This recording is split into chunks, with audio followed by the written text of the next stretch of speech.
Bueno, muy buenos días para todos. Me complace saludarlos. Quien les habla el profe Juan Carlos Oviedo. Soy comunicador social y periodista.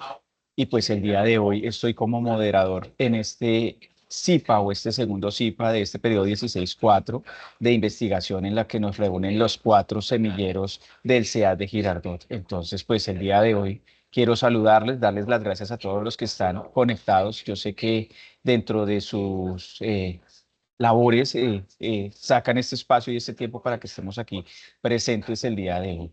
Ya hemos venido pues dándole como un preámbulo a unos encuentros precisamente para la construcción y sobre todo pues para que tengamos en cuenta cuál es el proceso como tal de investigación en el cual hemos venido desde el principio, desde un inicio de cómo podemos iniciar esos primeros pasos de investigación y vayamos asimismo generando todos estos conocimientos y herramientas para que ustedes puedan ir desarrollando sus trabajos de grado. Entonces, pues aquí tenemos conectado tanto estudiantes como docentes de los diferentes semilleros y el día de hoy pues tenemos un invitado especial, un invitado externo, pero asimismo dentro de los invitados que están y dentro de los profes que están conectados acá y estudiantes, hay muchos que ya tienen sus propuestas de investigación, algunos que ya están trabajando sus trabajos de investigación y otros que ya están por culminarlo. Entonces, el objetivo principal de estos encuentros es precisamente poder barrer con todas estas dudas y poder ir desarrollando mejor nuestro trabajo de investigación, ¿correcto? Entonces, pues bienvenidos a todos a este CIPA de investigación. Básicamente hoy vamos a trabajar estos cuatro puntos, vamos a hacer una breve introducción, vamos a tener nuestro invitado especial. Llegaremos después de este invitado a las conclusiones, a las preguntas para que pues ustedes que tengan aprovechemos a este invitado del día de hoy y culminaríamos con el registro de asistencia y evaluación del evento al cual queremos pedir muy amablemente que lo desarrollen porque pues es súper importante también que dentro de la asistencia ustedes evalúen los eventos que se hacen con mucho cariño desde la universidad para todos ustedes. Entonces, me complace invitar al profe Orlando Xochimilca, quien es nuestro invitado el día de hoy. Él es magíster en comunicación de la Pontificia Universidad Javeriana, con más de 2 décadas de experiencia en docencia, investigación y gestión académica. Su trabajo se centra en la interacción entre comunicación, memoria, patrimonio, identidad y medios comunitarios, con un enfoque comprometido con el impacto social y la construcción colectiva del conocimiento. Ha liderado proyectos de investigación en diversas regiones de Colombia y ha publicado artículos y capítulos de libros en temas como comunicación por la reconciliación, imaginarios sociales y resistencia comunicativas, perdón, y actualmente pues es coordinador de investigación en la Universidad Uniminuto de aquí, de la ciudad de Girardot. Entonces, profe Orlando, por favor, me confirma si me escucha bien y pues para que active cámara y de un saludo aquí a todos y pues nada, saliéndome un poquito del protocolo, me alegra muchísimo tenerlo acá. Cabe resaltar que también fue docente de mi pregrado en hace ya bastantes años, hace más de 10 años. Entonces, qué rico poder tenerlo el día de hoy acá para que nos traiga todo ese conocimiento y todo ese bagaje que tiene que ver con la investigación y sobre todo de un tema fundamental que ya nos acata a todos, que es precisamente la construcción del marco referencial, que pues a veces es como un coco para muchos de nosotros que estamos iniciando en la investigación y pues para aquellos que ya la están culminando. Entonces, la idea precisamente es abarcar como toda esta problemática y sobre todo como todo este conocimiento de cerca de cómo podemos abordar nosotros este tema y poderlo desarrollar sin ningún miedo, sino por el contrario, cogerle amor a lo que es la investigación y sobre todo porque hay un lema muy bonito que le escuché al profesor Ochi, y es que la investigación paga. Entonces, es muy bonito saber que tenemos pues a personas conocidas y que están en esa trayectoria y nada. Mi profe, muy buenos días y qué rico tenerlo acá. Gracias, Juan Carlos. ¿Me escuchas, verdad? Sí, señor, se escucha fuerte y claro. Bueno, agradecerle primero la invitación a este espacio. Realmente es importante que generemos procesos de interacción porque la investigación no se hace sola. Es lo más importante que debemos tener en cuenta. No investigo solo porque a mí me gusta, sino investigo para la gente, investigo con un propósito. Investigar por investigar es llenarme de información yo que sirve si la logro interrelacionar. Cuando nosotros pensamos en esos tres componentes que sustentan todos los procesos de educación, pensamos en el hacer, ¿cierto? En el saber y en el ser. Y en muchas ocasiones nos quedamos en el hacer y el ser se queda por fuera. Esto viene de un componente muy importante, Juan Carlos, que tiene que ver con un señor que todos en comunicación hemos leído alguna vez, que es Jürgen Habermas, que habla de lo objetivo, lo subjetivo y lo intersubjetivo, que cuando lo bajamos a investigación tiene que ver con específicamente lo objetivo, es decir, lo que se puede medir, lo subjetivo, lo que piensa la gente, y ojo con esto, lo intersubjetivo, que es la relación de lo que la gente hace con lo objetivo. Y voy a dar un ejemplo sencillo. Nosotros en Girardot trabajamos a una temperatura promedio de 25 grados, donde tenemos aire acondicionado. Donde no tenemos aire acondicionado podemos estar en 32, 34 grados centígrados en algunos momentos. Por esa razón, nosotros utilizamos en algunos casos aire acondicionado, pero donde no hay aire acondicionado, utilizamos un ventilador. Ahora vamos a suponer que sobre esta mesa de trabajo tengo los papers con los que estoy revisando, que estoy leyendo, que estoy analizando, que estoy rayando, ¿cierto? Y resulta que pues tengo prendido el ventilador y entonces el ventilador me mueve las hojas y para que no se muevan las hojas, yo tomo mi celular, ¿cierto? Y lo coloco sobre las hojas. Entonces alguien dirá, ¿qué es lo objetivo? Lo objetivo es que tengo un problema, es el viento que hace que se muevan las hojas, ¿cierto? Que yo podría medir la cantidad de viento que está provocando este ventilador, ¿cierto? Aire que está en movimiento, yo podría incluso medir la velocidad de ese aire en movimiento y luego utilizo un celular y estoy absolutamente seguro que el celular, que sirve para llamar, sirve para tomar fotografías, sirve para hacer mil cosas distintas, no fue diseñado como papel, no fue diseñado como papel, pero lo tengo en la mano y necesito que las hojas no se vayan. Entonces, ¿yo qué hago? Lo utilizo como papel.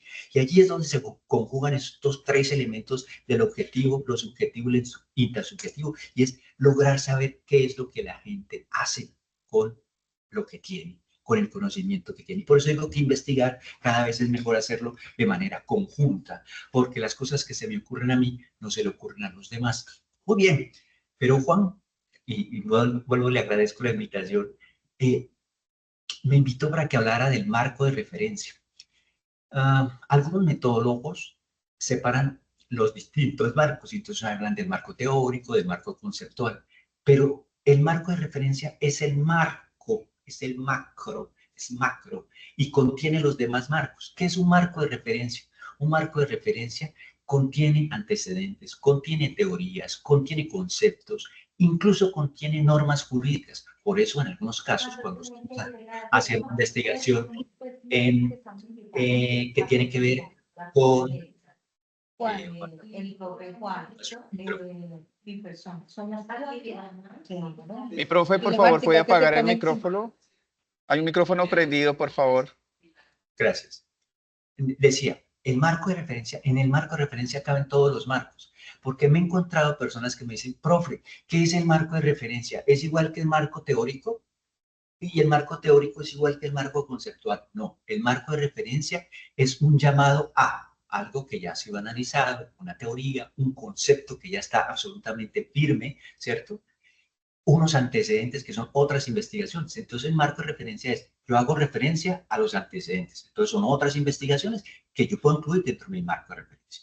Hago referencia a los conceptos. Entonces, yo traigo los conceptos y defino los conceptos que voy a utilizar. Y el marco teórico es el marco de las teorías que soportan eso que yo voy a analizar, ¿cierto? Entonces, con esto lo que quiero decir es que el marco de referencia lo cubre todo. Entonces, si yo, por ejemplo, estoy haciendo una investigación sobre Girardot y quiero hablar sobre todas estas memorias históricas que encontramos allí, entonces yo hago un marco de referencia sobre la historia, ¿cierto?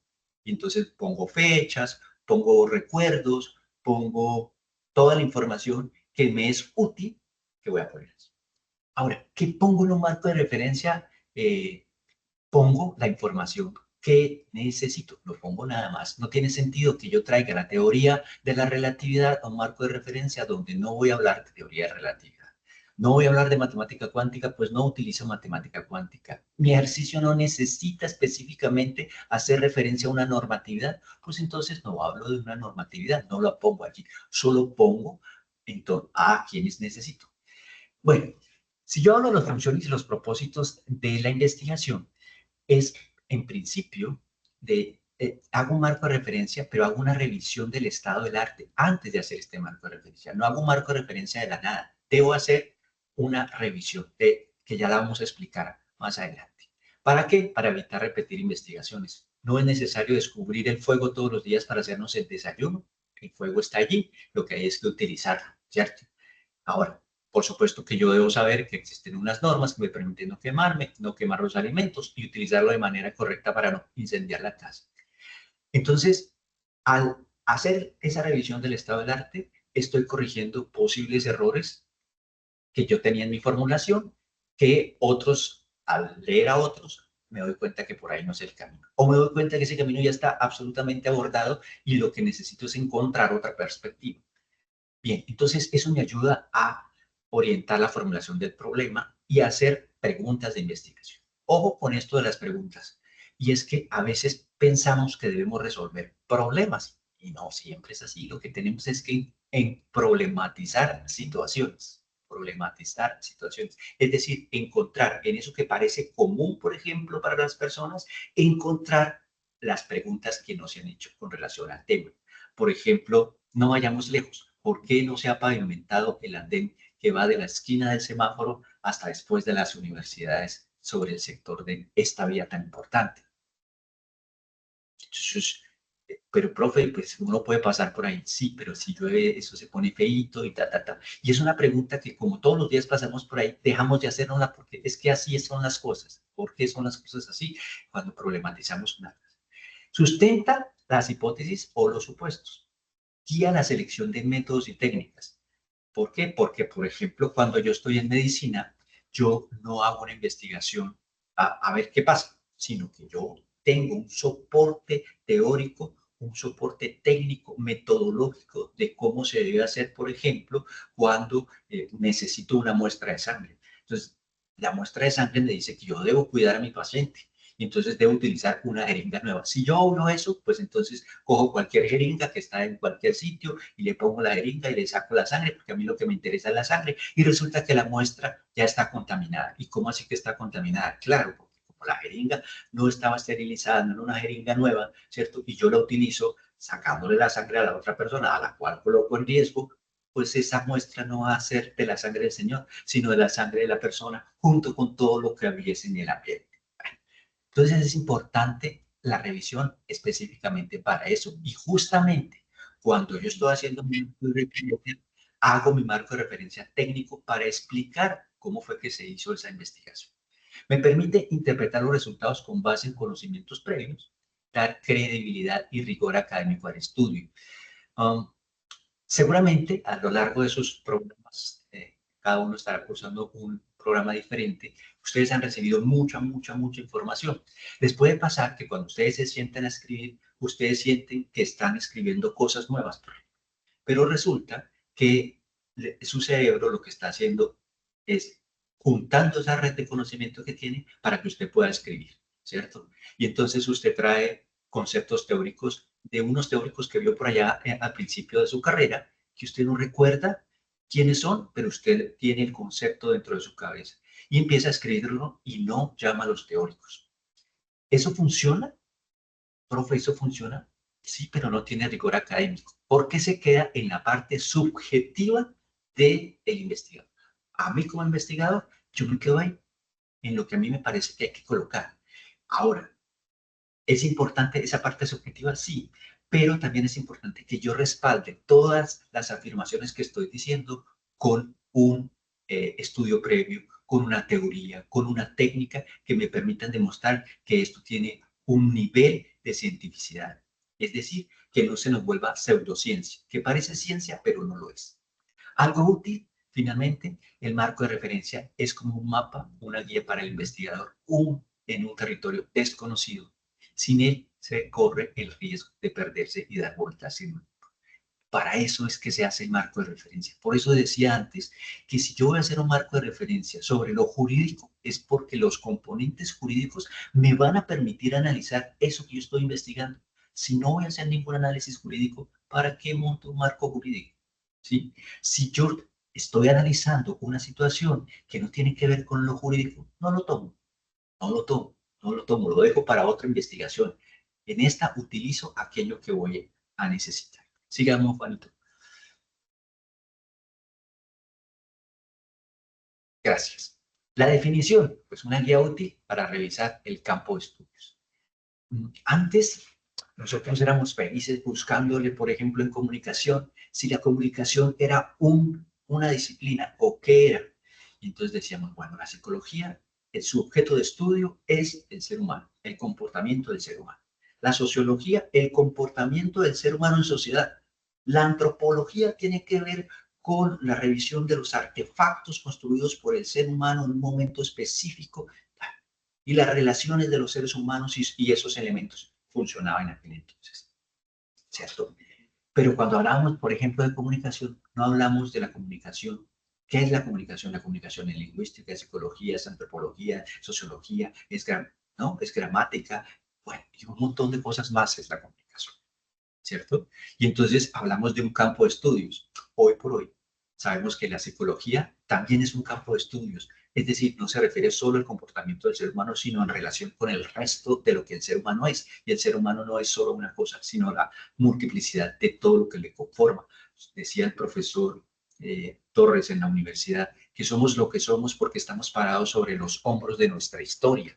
Justamente eso nos convierte en seres humanos. Una persona que nace en Pasto va a hablar pastuso porque nació allá, porque todo su componente cultural es de allá. Entonces, cuando hablamos de la revisión del campo de estudios, es necesario que no solo nos centremos en nuestra disciplina, sino en la relación que nuestra disciplina tiene con otros campos de estudio. Por eso, hoy por hoy, es absolutamente mejor valorado cuando una investigación es interdisciplinar, transdisciplinar, multidisciplinar, porque no solo estoy mirando con la lupa de mi disciplina, sino que estoy encontrando otros conceptos teóricos que lo que hacen es nutrir y permitirme ver, analizar, o como diría el profesor Barbero, entrever el objeto de estudio. Bien, entonces, ¿qué necesitamos? Conocer en profundidad el campo de estudio, o por lo menos el tema que nosotros vamos a trabajar. Eso me permite desarrollar un marco teórico. Cuando nosotros hacemos investigación, voy al tema de la comunicación, que es el que más conozco, y decido hacer análisis de literatura específico. Entonces yo digo, bueno, vamos a analizar el discurso del presidente Petro en Naciones Unidas. Y entonces yo digo, voy a utilizar a un teórico que se llama Van Dijk. ¿Y por qué? No, porque es el que yo conozco. Pero ese no puede ser el criterio por el cual yo decidí utilizar a Van Dijk para hacer ese análisis del discurso del presidente. Solamente porque es el que yo conozco. ¿Y qué pasa con Chomsky? ¿Qué pasa con Saussure? ¿Qué pasa con los otros teóricos que hay sobre análisis del discurso? Yo debería conocerlos para poder decir por qué me quedo con Van Dijk y no utilizo a Chomsky o no utilizo a Saussure o no utilizo a los otros teóricos de la comunicación. Por eso es importante ese desarrollo del marco teórico, explicando no solo por qué uso los teóricos que uso y los afirmo muy bien, sino conociendo, en caso de que me pregunten, en algún momento en la sustentación, venga, ¿y usted por qué utilizó a Saussure? Ah, porque Saussure tal y tal y tal cosa, y a mí lo que me interesa es esta otra, ¿cierto? Y eso me permite establecer muy claramente la pregunta o la hipótesis de la investigación. Ojo con esto, muchachos, porque a veces nos pasa que nosotros primero nos hacemos la pregunta y después empezamos a pensar en el marco teórico, el marco referencial, el marco conceptual, ¿cierto? Si bien hacemos una pregunta inicial, esa pregunta normalmente no es la pregunta que se va a resolver, es la pregunta que nos va a permitir construir la herramienta con la cual vamos a mirar el fenómeno. ¿Por qué puse pregunta o hipótesis? No, profe, ¿es lo mismo una pregunta que una hipótesis? Bueno, yo formulo una hipótesis cuando creo tener certeza de cuál es la respuesta de esa hipótesis, cómo se resuelve la hipótesis, ¿cierto? Pero cuando no tengo ni idea qué va a resultar, formulo una pregunta de investigación. ¿Por qué? Porque cuando yo tengo una hipótesis, lo que hago es corroborar o negar la hipótesis, ¿cierto? Con el procedimiento. Pero cuando yo tengo una pregunta, no sé qué va a pasar, no sé cuál va a ser el resultado. Entonces, formulo una pregunta justamente para saber, entrar a entender, entrar a comprender, a describir el fenómeno y eso me va a dar respuesta.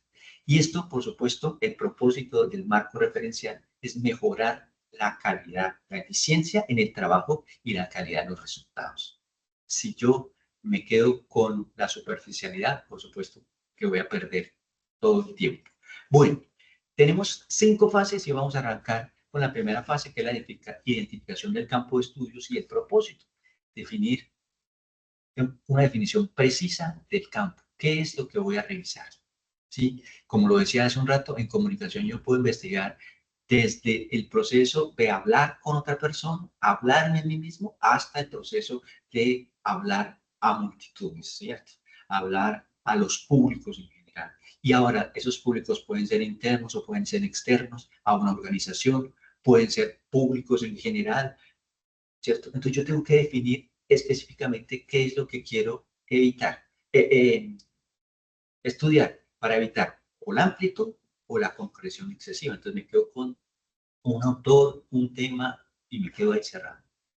Defino las palabras clave. ¿Por qué puse clave no, resaltado, en negrilla? Justamente porque he escuchado personas y he visto trabajos en los que dice palabras claves. No, cada palabra es una clave que me ayuda a describir lo que el documento tiene. Cada palabra es una clave de búsqueda. ¿Por qué ponemos palabras claves en los artículos? ¿Por qué ponemos palabras clave en los artículos? Ponemos palabra clave en los artículos porque eso me permite generar la búsqueda. Yo puedo, gracias a los software que tenemos hoy en día, a través de las palabras clave, encontrar los artículos que hablan sobre un tema determinado. Y eso hoy, gracias a que existe la Internet, pues me facilita la vida en el momento de la búsqueda, ¿cierto? Y finalmente, debo acotar el periodo, la acotación del periodo a analizar. Debo definirme en el tiempo, ¿sí? Definirme en el tiempo. Vamos a hablar de un personaje que no se ha hablado mucho en este país, que es el presidente Álvaro Uribe, expresidente, mejor Álvaro Uribe. Y entonces resulta que Álvaro Uribe tuvo una primera presidencia, una segunda presidencia, después fue expresidente, después fue senador. Entonces yo quiero hablar sobre el discurso de Álvaro Uribe. Y entonces yo digo, ¿qué hago? ¿Hago una investigación longitudinal desde tal fecha hasta tal fecha o hago una investigación transversal donde tomo periodos de tiempo específicos, los cuales deben quedar absolutamente delimitados? Porque este señor no deja de hablar, sigue hablando, sigue diciendo cosas, ¿cierto? Y sobre él no, además hay personas que también hablan. Entonces, si yo no defino ese tiempo, pues me voy a pasar. Y hay que definirlo para poder hacer el marco de referencia. Sigamos, Juan. Gracias. La segunda es la selección de las fuentes de información. Pues hoy tenemos las revistas científicas que están en las bases de datos, en Wowsh, en Chimago, y debo definir también los criterios de selección.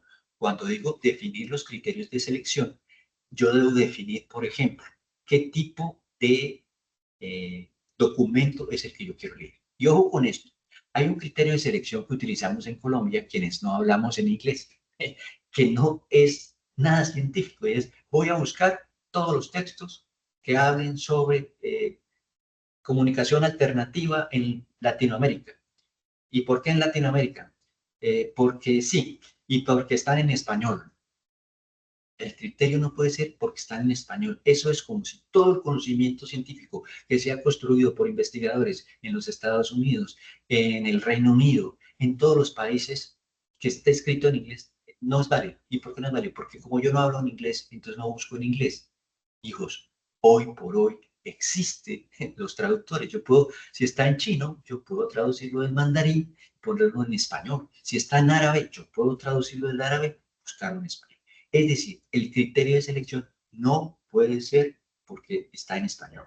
El criterio de selección es porque yo quiero hablar de los medios latinoamericanos. Ah, ¿Y por qué los medios latinoamericanos? Porque me interesa saber allí cómo se evidencian las epistemologías del sur.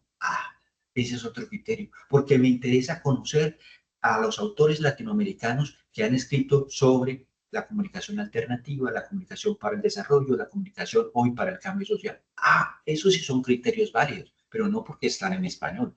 Recordemos que muchos de nosotros hemos escrito artículos que enviamos al Reino Unido. Esos artículos pocas veces se publican en español, se publican en inglés. Entonces, porque está en inglés, lo que yo hice en español, que traduje al inglés, no sirve. No puede ser. ¿Qué más me sirve como fuente de información? Las actas de los congresos o los libros de actas de resúmenes de los congresos, porque allí yo empiezo a ver cuáles son los temas emergentes, de qué se está hablando hoy, cuáles son los temas de investigación que se están trabajando hoy, cuáles son las perspectivas de análisis que hay allí. Además, esas actas de congreso o esos libros resúmenes de congresos me permiten ver de manera mucho más ágil la información. No tengo que leerme las 18 páginas del paper, sino que leo una página por cada uno de los papers. Congresos, por ejemplo, como el de CUICID o el de Latina de Comunicaciones, hacen sus libros de resúmenes y son libros de 400 páginas y en esas 400 páginas hay mal contadas 350 investigaciones. Las tesis doctorales, donde normalmente un doctor lo que hace es una revisión de literatura y plantea nuevas líneas futuras de lo que un tema o un área específica está allí. Los libros, que normalmente nos dan una información mucho más amplia, nos sirven como punto de partida, son mucho más técnicos, mucho más conceptuales, ¿cierto?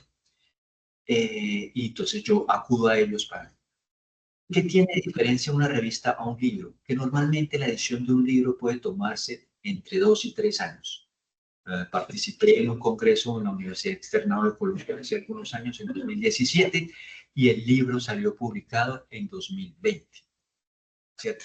Participé en un congreso en CUICID en 2022 y a finales del 2022 estaba publicado el artículo en esa revista. Esa es la diferencia. Entonces, en los libros yo voy a encontrar mucho más amplio, mucho más desplegado, mayor análisis. En los de investigación voy a encontrar puntos mucho más puntos. Bien, Internet, fuente de información, Internet. Ojo, ¿qué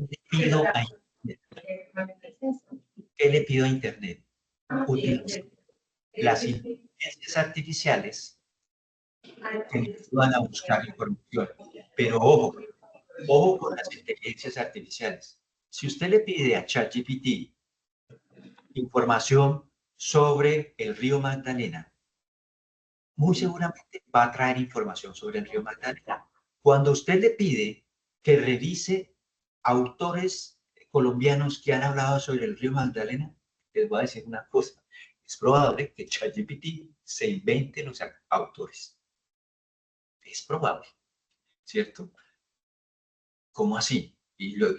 Claro, porque yo le di un tema y le dije que necesitaba hablar y le pedí autores.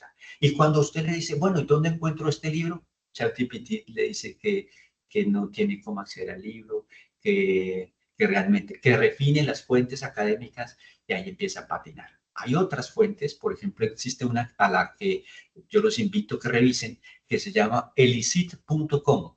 Elicit.com es una herramienta que te permite recoger toda la información académica que ha sido publicada en revistas indexadas y le permite hacer un análisis. Y además le permite acceso, es decir, no solo le muestra dónde están las revistas, sino que le da el link para llegar a ello, ¿cierto? Entonces, ojo, Internet es útil. Yo cuento esto siempre de manera muy rápida a contar. Hice una investigación sobre los indígenas del Cauca. Me demoré año y medio leyendo todas las bases, referencias, más de 250 textos para poder entender toda la cosmovisión indígena ancestral, porque la mía es occidental y no sirve para analizar lo ancestral indígena. Y entonces duré año y medio. Y luego le pregunté a una herramienta que me ayudara a hacer la revisión documental desde cero y la herramienta en 25 minutos hizo lo que yo me demoré en hacer casi 2 años de lectura. Claro, Por supuesto, me tocó depurar información y hacer otro montón de cosas y demás. Otras fuentes son los periódicos, pero recuerden que los periódicos me pueden dar datos históricos, ¿cierto? Me pueden hablar de tecnologías, pero no me puedo fiar específicamente de lo que dicen los periódicos, sobre todo porque los académicos somos muy celosos del rigor metodológico con el cual se escribe la información a la cual yo estoy acudiendo. Sigamos, Juan. Bien. ¿Cómo se hace la realización de la búsqueda? ¿Qué, dónde y cómo? Primero, reglas de selección de las cuales ya hablé. ¿Qué selecciono y qué excluyo? ¿Qué me interesa y qué no me interesa? Es importante que yo lo tenga claro. Si la selección es manual o es automática. Si es manual, pues es inevitable si las fuentes no están indexadas. Por ejemplo, muchos de los textos que yo leí de las comunidades indígenas las encontré en la biblioteca de la Universidad Indígena, Universidad Indígena Intercultural del Cauca, UAIN. Y esos textos son publicaciones que ellos han venido haciendo de su conocimiento ancestral y están puestos en la biblioteca. Muchos de esos textos no hacen parte del acervo que yo puedo encontrar en Internet. Entonces, ¿qué tocó hacer? Irse para esa biblioteca, sentarse, recoger textos, revisar textos, buscar coincidencias, buscar libros específicos en relación con la cosmovisión, en relación con el territorio, en relación con el concepto de comunicación específicos y para poderlos trabajar, ¿cierto? Criterios para elegir bases de datos. Entonces yo puedo encontrar un criterio básico es si la información que hace parte de esa base de datos es abierta, es información abierta o no. Es decir, por ejemplo, volvamos al libro de la Universidad Externado. Yo publiqué en el libro, en el externado, un paper de mi trabajo de grado de maestría. Claro, tiene un costo. Para poder descargar el libro, yo tengo que cancelar un costo por ese libro, ¿cierto? Pero es un paper de una investigación que hice para mi maestría. Entonces, la gente a dónde acude cuando me quiere leer sobre el tema de investigación y los imaginarios del turismo, ¿cierto? Y Girardot, pues acude a mi trabajo de la Javeriana, que está publicado allí y que es de libre acceso, ¿cierto? Son muy pocas las oportunidades de adquirir libros. Cada libro puede costar 60, 70, 80.000 pesos, más de eso en algún momento determinado. Y nosotros como estudiantes, pues a veces no tenemos los recursos específicos. Entonces, ¿cuáles son los criterios para elegir? Yo no saco nada con que digan que hay un libro que se llama Imaginarios de la ciudad y el turismo en Girardot, Cundinamarca, que está en un libro al que yo no tengo acceso. Entonces, debo establecer ese criterio para elegir la base de datos. En algunos casos, y aquí hagámosle publicidad a nuestras universidades, las universidades pagan por esas bases de datos. Y entonces se tiene acceso a información que de otra manera habría que pagar de manera individual. Y nosotros como estudiantes pocas veces las revisamos. Hay que revisar esas bases de datos. Es una inversión que las universidades están haciendo y que hay que aprovechar. ¿Qué pasa si es automática? Pues es que es mucho más rápido, como ya les conté, es mucho más cómoda, es libre de errores, sí y solo sí. La sintaxis de la estrategia de búsqueda responde a lo siguiente: que yo sepa utilizar los buscadores booleanos. Es decir, que yo sea capaz de decirle, quiero información sobre comunicación y territorio. Es distinto a si yo le digo que quiero buscar textos sobre comunicación o territorio. Entonces me dará textos de comunicación o textos sobre territorio y no la relación entre comunicación y territorio. O yo le puedo decir, quiero textos que hablen sobre comunicación, pero que no tengan que ver con tal aspecto. Y él me va a filtrar esa información. Recuerden que la inteligencia artificial no es inteligente por sí misma, sino es inteligente porque hay una persona inteligente detrás pidiéndole información. Cuando yo utilizo paréntesis en mi búsqueda, en estos buscadores booleanos, normalmente eso evita ambigüedades, ¿cierto? Porque, por ejemplo, yo le digo que necesito que me hable sobre la complejidad y lo dejo así.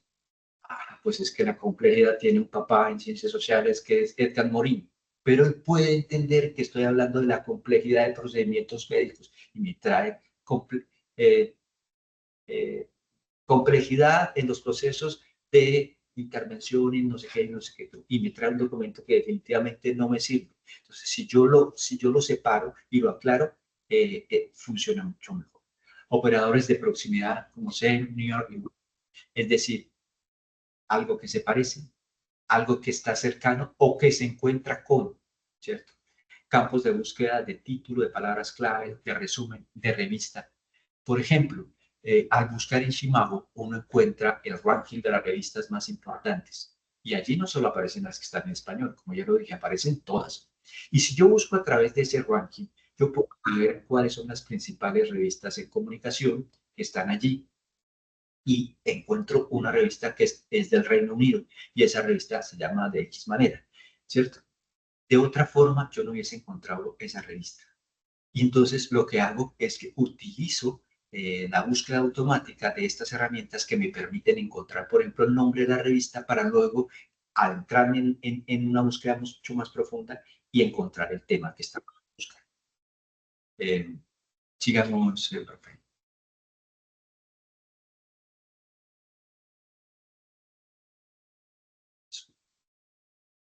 Gestión y depuración de los resultados, y entonces aquí yo traje solamente dos gestores de bibliografía.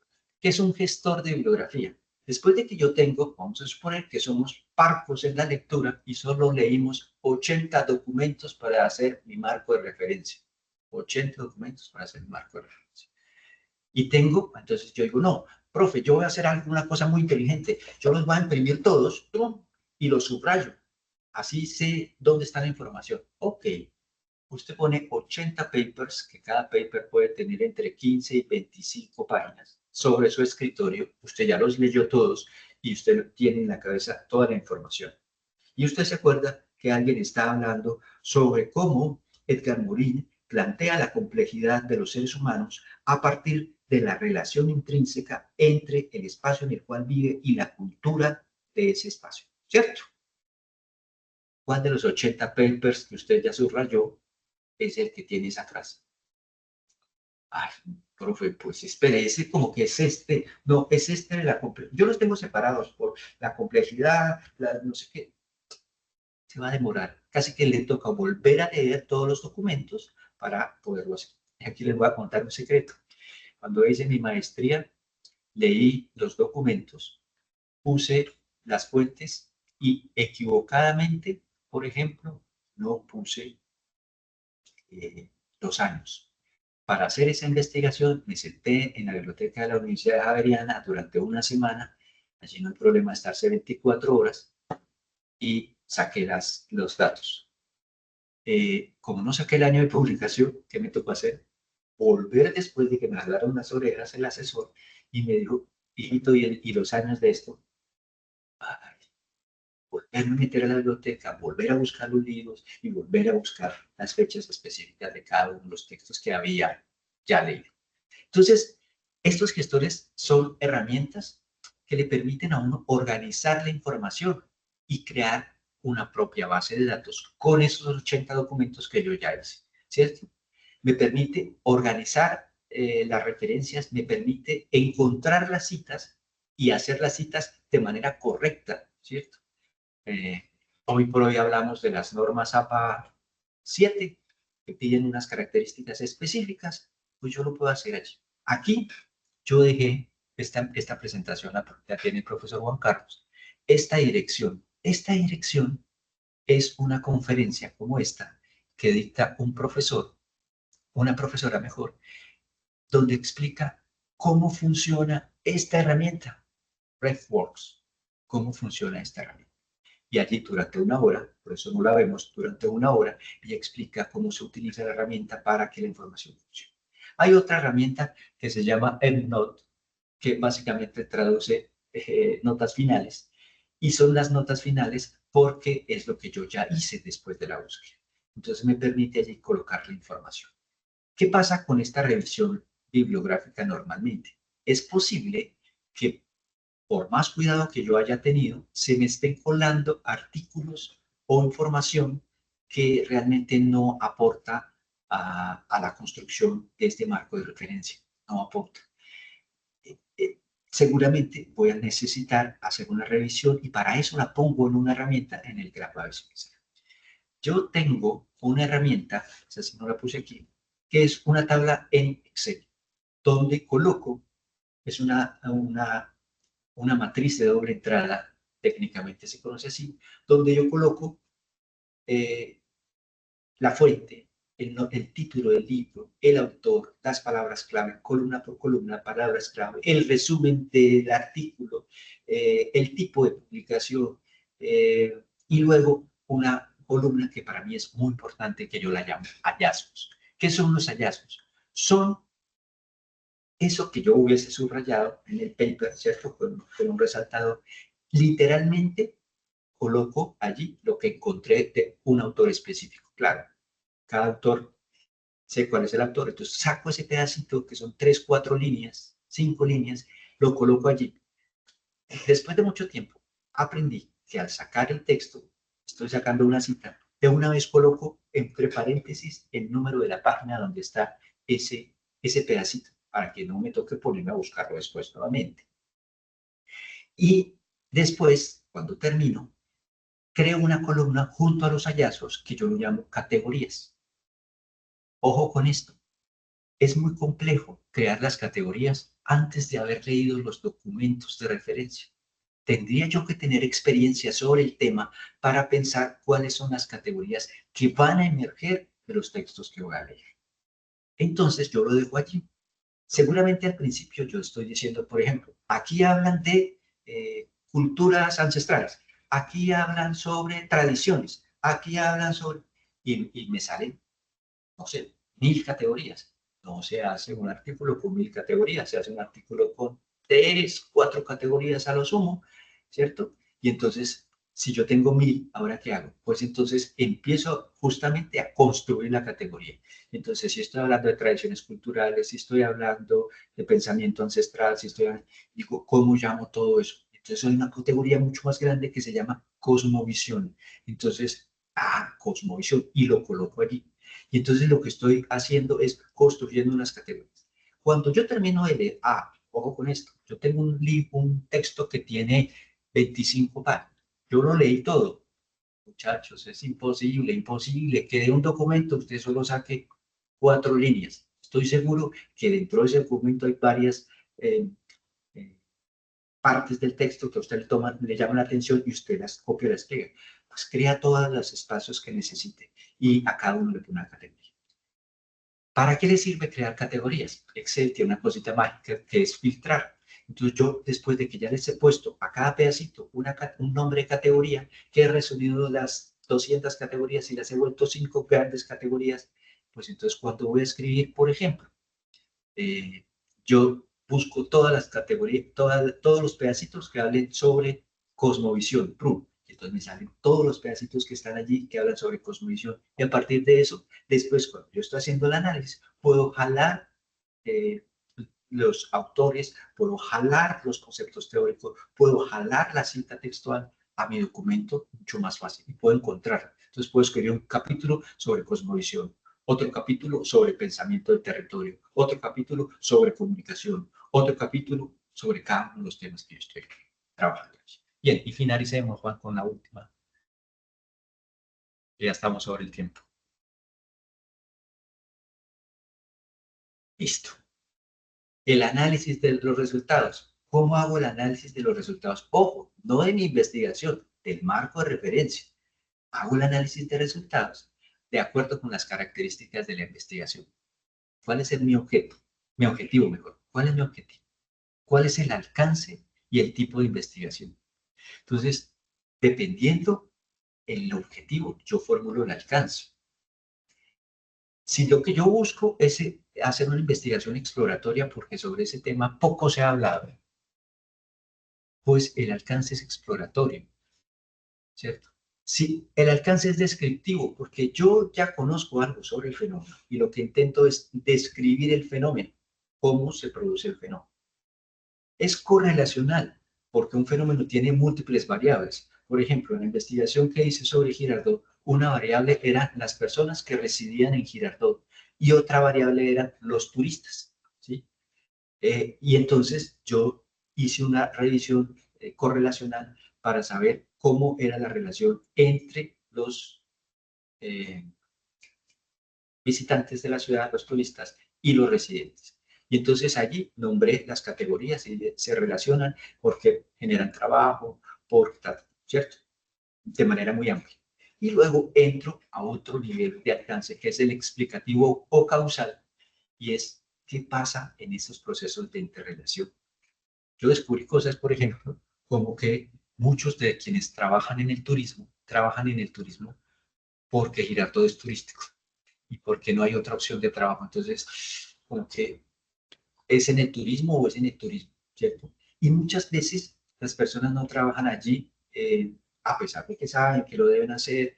Si yo decidí trabajar como mesero en un restaurante, pues mi actitud debe ser muy chévere, no sé qué, pero si yo estoy trabajando ahí porque no encontré nada más donde trabajar, seguramente mi relación se va a volver tensionante con el que llega a divertirse donde yo tengo que trabajar, ¿cierto? Bueno, no me voy a entrar más ahí. Saber que los alcances son este tipo de alcances, ¿cierto? Que ojalá todas nuestras investigaciones llegaran a lo explicativo, ¿cierto? Pero es válido hacer una investigación donde yo me quede en describir el fenómeno. Seguramente. ¿Por qué? Y aquí voy a decir una frase de una profesora muy querida en Bogotá que me dijo: Orlando, ¿usted quiere hacer la investigación para graduarse o la investigación de su vida? Porque si usted quiere hacer la investigación de su vida, va por buen camino. Necesita recoger lo que está y dedicarse a una sola cosa, ¿cierto? Porque si no, no hay cuándo vaya a acabar. Entonces, pues está bien que yo me quede en lo descriptivo. Está bien en que yo, a través de lo descriptivo, explique las variables del fenómeno que quiero analizar. Y está mucho mejor si yo lo logro explicar, pero no necesariamente. Y por eso me devuelvo, depende del objetivo que yo ya formulado. Y luego viene una cosa muy importante que también funciona mucho y que tiene que ver con el marco de referencia de acuerdo con el tipo de investigación. ¿Por qué? Porque solamente hay dos tipos de investigación que se pueden hacer. Dos, no hay más. Uno se llama experimental, ¿cierto? Donde yo genero experimentos, cuasi experimentos, ¿cierto? Experimentos puros, ¿cierto? Y el otro es por antonomasia, es el no experimental, donde yo no puedo hacer experimentos específicamente, sino que tengo que observar las realidades y a partir de la observación de las realidades genero todo el análisis, ¿cierto? Sucede con fenómenos naturales, como por ejemplo la creciente del río Bogotá. Yo no puedo generar la creciente del río Bogotá de manera súbita, porque además es irresponsable, ¿cierto? Hace algunos años unas estudiantes quisieron trabajar el tema de niños, niñas, jóvenes y adolescentes en la prostitución, ¿cierto? Eso que llaman turismo, mal llamado turismo sexual, y quisieron hablar de eso. Y dijeron: profe, es que mi tema es este. Muy interesante. ¿Cómo van a recoger la información? Pues no, hay taxistas que saben dónde funcionan esos sitios. Ok, entonces usted le dice al taxista: yo estudio en esta universidad, quiero hacer una investigación sobre esto y esto, usted me lleva a un sitio de esos. ¿Qué le va a contestar el taxista? No, yo no sé dónde es. Tendría que ser muy ingenuo para decirle: sí, camine. No es que si estamos hablando de turismo sexual en niños, niñas, jóvenes y adolescentes, pues eso es ilegal. Y entonces el señor se mete en un problema. Entonces digamos: no, entonces no le decimos al taxista, llegamos allá y usted toca la puerta, abre y dice: yo soy estudiante y estoy haciendo una investigación sobre esto. No, ¿cierto? No se puede. Bueno, no, pues yo paso como cliente y entro y pido estar con un niño ahí, cualquier niño, y entonces yo lo entrevisto. Otro problema más grande, que para poder entrevistar a un niño usted tiene que pedirle permiso a la persona que está a cargo de ese niño, ¿cierto? Y ahí hay un problema grande. Esa persona que está a cargo del niño le permite al niño, de manera directa o indirecta, estar desarrollando una actividad ilegal. En tanto, él, como cuidador, está cometiendo un delito. Profe, y entonces, le dije: entonces hay que encontrar otra forma de recoger la información. Hay que buscar en bases de datos. ¿Por qué? Porque ustedes no son una fiscalía. Si ustedes fueran la fiscalía, ustedes pueden infiltrarse en ese tipo de redes y pasa un tiempo, se está recopilando pruebas, no sé qué, pero no es para hacer una investigación científica, es para encontrar los elementos probatorios para poder demostrar como determinadores de ese delito a un grupo de personas o a una persona, ¿cierto? Ahora, usted recogió toda la información así calladito, entrevistó al niño sin que nadie supiera, no sé qué, salió de esa casa, de ese lugar. ¿Usted para dónde se va, querido investigador? ¿A escribir su informe de investigación? Yo creo que no. ¿Qué tiene que hacer apenas salga de ahí? Derechito para la fiscalía a poner el denuncio. Porque si usted no se va a poner el denuncio, resulta que usted se vuelve cómplice del delito. Y como usted se dedicó fue a escribir, pasaron 2, 3 meses mientras usted escribió y otros tantos mientras se le publicaron y al final, eh, pues usted se convirtió cómplice del delito. Bien, todo esto para decir que el marco de referencia es la herramienta a través de la cual yo voy a hacer el análisis de la investigación en curso. Es decir, no coloco, vuelvo repito, en un marco de referencia información que no vaya a utilizar. Información innecesaria. Ya lo decía, si lo mío no tiene que ver con lo jurídico, pues no coloco nada jurídico. Si lo mío no tiene que ver con lo histórico, ¿para qué hago un marco histórico? Si lo mío no tiene que ver nada con lo geográfico, ¿para qué hago un marco geográfico donde explico dónde están ubicadas las poblaciones y cuánta gente hay en cada población? Si eso no es lo que me interesa analizar. Y tampoco me interesa un mapa donde la gente pueda ver el fenómeno, no porque no se lo va a mostrar por ahí, yo le voy a decir, analizar lo que la gente está pensando en relación con un tema específico, político, cultural, no me interesa un gráfico, solo coloco en el marco de referencia lo que necesito. Por eso es importantísimo eso que decíamos antes de la selección de la información que voy a buscar. ¿Cuáles son los criterios de selección y cuáles son los criterios de inclusión? Y para eso necesito leer los documentos, encontrar qué información me sirve, construir una muy buena pregunta, refinar esa pregunta a partir de seguir leyendo para poder construir. Bien, Juanito, eso era lo que quería contarles esta mañana. Muchas gracias por la invitación. Y bueno, quedo abierto a las preguntas. Espero que toda esta información no haya sido mucho. Y bueno, cualquier cosa, este es mi correo electrónico para que ustedes se pongan en contacto conmigo si lo necesitan. Vale, mi profesor Chi, muchísimas gracias pues por este ratico que pues yo sé que es un ratico porque la investigación es de mucho interés para todos y sobre todo es un camino largo, un camino que no solamente inicia acá en la universidad, sino que culmina cuando nosotros ya nos damos cuenta de la importancia que tiene investigar. Y es un camino muy largo, pero muy bonito, como lo decía el profe Orlando, y pues espero que todos hayamos tenido como esa pequeña conclusión de que el marco de referencia, que es el tema que nos corresponde hoy, es ese análisis precisamente de la investigación como tal. Entonces, pues nada, mi profe, muchísimas gracias. No sé si de pronto de los que estamos aquí conectados tengan alguna duda o alguna inquietud para pues referirla al profe Orlando y aprovechar este espacio para que nos dé como esas respuestas.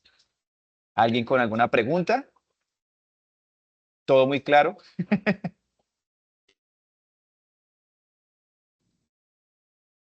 Bueno, acá en el chat me agradecen muchísimo. Gracias, profe.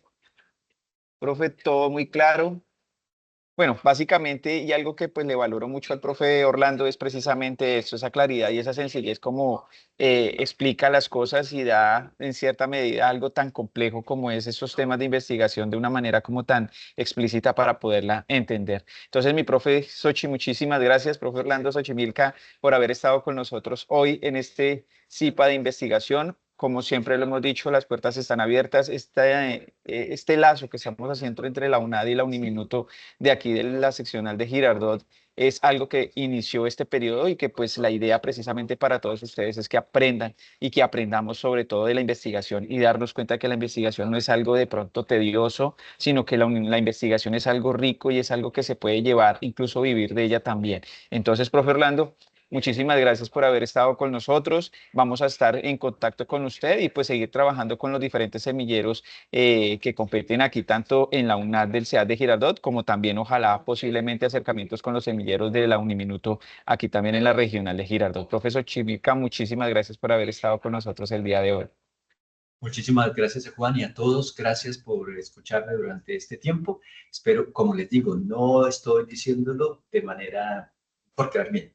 Si ustedes necesitan algún tipo de información en relación con lo metodológico de esos procesos, a través del profe Juan, se pueden poner en contacto conmigo y pues charlamos. A mí me encanta hablar de investigación y me encanta aterrizar proyectos de investigación de los estudiantes porque siento que de esa manera estamos generando un cambio.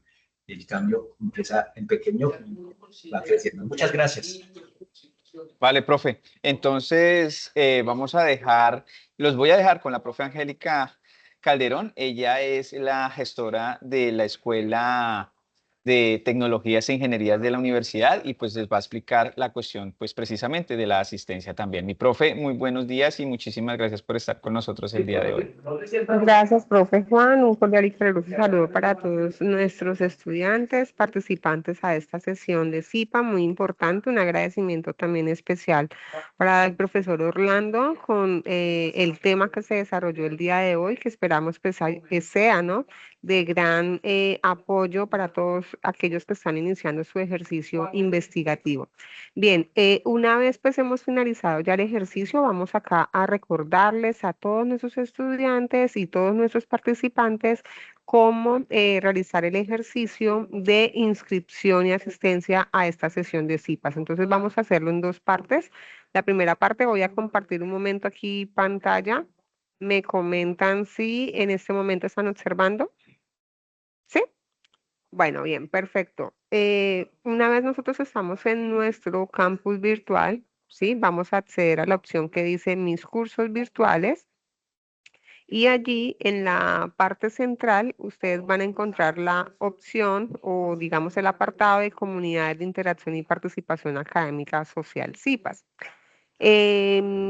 Si ya vienen, digamos, de un ejercicio de participación de las sesiones de semillero, entonces les va a aparecer automáticamente la CIPA. Si no, vamos a acceder acá a la opción que nos dice encontrar CIPAs. Vamos a hacer el ejercicio, en este caso, para la CIPA o los estudiantes participantes de la Escuela de Ciencias Sociales. Vamos a indicar inicialmente nuestro periodo académico, que es el 2034 o periodo 1604-2025. Aquí vamos a indicar, bueno, en este caso voy a hacer el ejercicio para los participantes de la Escuela de Ciencias Sociales. Aquí indicamos programas todos, zona, indicamos zona Centro Bogotá, Cundinamarca, y SEAT, indicamos Girardot. Bueno, no me aparece acá, profe Juan, ¿cómo lo determinó mi profe? Discúlpeme. O lo puedo buscar por el nombre. Vamos a ver si nos aparece. Creo que no nos aparece allí. Sí, voy a quitar acá Girardot, voy a colocar todos. Y acá efectivamente nos aparece el CIPA correspondiente, ¿sí? Marco referencial a aspectos metodológicos de la investigación, que es la sesión que se está desarrollando en este momento. Hacemos clic en la opción que dice me interesa y decimos aceptar. Ese digamos que es el primer paso. Una vez nosotros ya hemos dado ese primer paso de aceptación, simplemente volvemos a nuestro campus virtual, opción de comunidades, interacción y participación académica, y aquí efectivamente ya me va a aparecer, ¿cierto? Entonces nosotros lo que hacemos sencillamente es confirmar asistencia, ¿listo? Lo mismo entonces vamos a hacer con los asistentes participantes, en este caso de las escuelas de ciencias básicas, de la escuela ECACEN y la escuela de ciencias de la salud. En el caso de los estudiantes y participantes de la Escuela de Ciencias Básicas, Tecnologías e Ingenierías, lo vamos a encontrar como CIPA 4, Semillero de Investigación INTO. Acá la tenía, bueno, voy a buscarla acá nuevamente. Vamos a hacer el ejercicio. Periodo 2034, Escuela SBTI. Programa dejamos todos, zona dejamos zona Centro Bogotá, Cundinamarca. Y aquí nos va a aparecer el CIPA 5, discúlpenme, que es el trabajo que estamos haciendo el día de hoy, que es un marco referencial. Aquí solamente indicamos, me interesa aceptar Y cuando volvemos a nuestro campus virtual, hacemos clic en la opción de confirmar asistencia. Por una parte, entonces eso, apreciados estudiantes. La otra parte del ejercicio, para que por favor todos nos colaboren, es con el diligenciamiento de este formulario también de asistencia y evaluación del evento, que este ya es un formato institucional de nuestra universidad. Aquí en el chat se encuentra, por favor, el vínculo para que ustedes puedan acceder. Tener en cuenta que el nombre del evento corresponde, acá lo vamos a dejar en el chat también, a CIPAS de investigación SEAD Girardot. Para que por favor hagamos todos el ejercicio. Todas las personas que en este momento se encuentran conectadas. Hagamos esos dos pasos. Uno, la inscripción y asistencia de la sesión a través del campus virtual. Y dos, el diligenciamiento de este formulario de asistencia y evaluación del evento. Agradecemos a todos, por favor, ir realizando el ejercicio. Gracias, Andrés, ya nos estabas aquí confirmando. Perfecto, Andrés. Y también ir diligenciando, por favor, este formulario de asistencia y evaluación. Recuerden, nombre del evento, CIPAS de investigación, SEAD Girardot. Listo. Permítame, profe. Ya lo confirmamos acá. ¿Sí pudo, mi profe? Ok, el nombre que va, por favor, es CIPAS de investigación SEAD Girardot. Por favor, para que todos hagamos el ejercicio.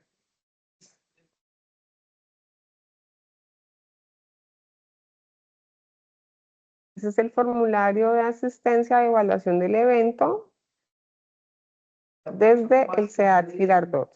Recuerden que son dos ejercicios. Uno, el de la inscripción en campus virtual, ¿cierto? Y dos, el diligenciamiento de este formulario. Para que por favor hagamos el ejercicio. Vamos a dar entonces unos minutos. Voy a dejar de compartir pantalla para que ustedes puedan ir haciendo el ejercicio y nos van comentando en el chat.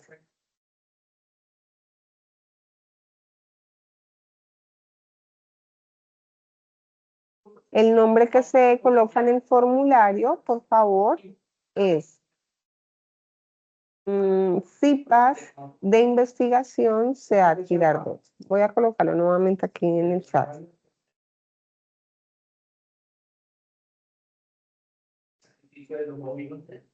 Bueno, Luisa nos comenta que no puede registrar la asistencia. Verifica el formulario, Luisa, en donde no puedes registrar, hija, en el campus virtual.